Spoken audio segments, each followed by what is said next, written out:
And the United States continues to remain the top destination for higher education for foreign students, especially from India and China.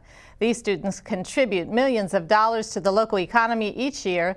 CTV's Sonia Srivastava traveled to India with top officials as they tried to recruit students to come to Maryland. So what opportunities does American higher education offer?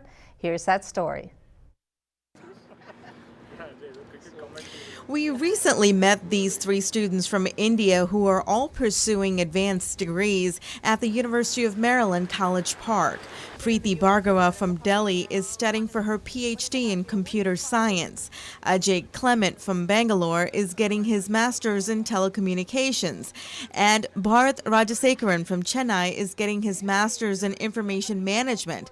So why did they choose to study in America and at the University of Maryland? First thing would be that the quality of education over here is very good. Second thing is the exposure that people get once we come here is totally different. And third thing is peer pressure, because most of my friends are here. I believe that for higher education, this country has a lot of opportunities, and I mean, you're exposed to so many things, and you get to know so many people, and you network with different people in the industry. I wanted to do something in telecommunication and looked at this university, and it had a good ranking, so that's why I chose this university. There are close to 1,000 students of Indian origin that attend UMD. Patrick O'Shea, Vice President of Research at the school, says the financial impact from these students is enormous. The students that come from India to Maryland have an economic annual impact of about $55 million.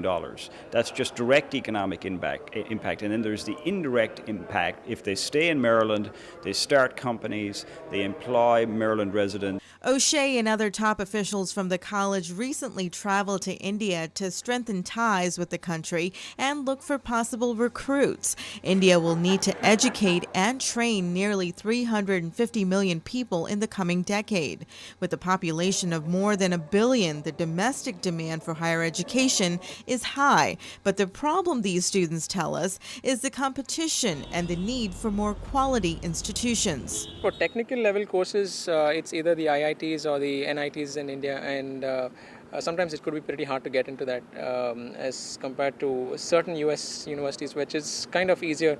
I felt, at least for me, it was kind of easier, so that's why I chose this one. So if you look at the supply and demand thing, the number of colleges is way less than the number of students who appear. I mean, if you take IIT-JEE, for example, so it's like considered the toughest exam in the world to crack, because there are very few seats in the IITs and there's so many people writing the exam.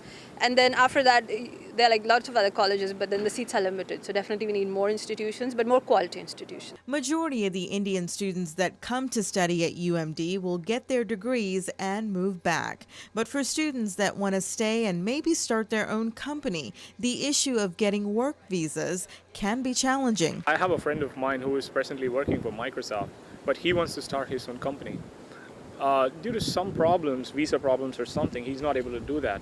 So when I spoke to him, he said that he would get back to India in like less than 2 years, and then he would start his own company. We've been having discussions with our colleagues in the Department of State about how we can make it easier for the students, not so much to get student visas, but such that they can stay and contribute to the economy after they graduate. Bhargava says she hasn't decided what she'll do after graduation, but the other two have already made up their mind. I would like to work here for some time, get some US experience. I think I would move back to India.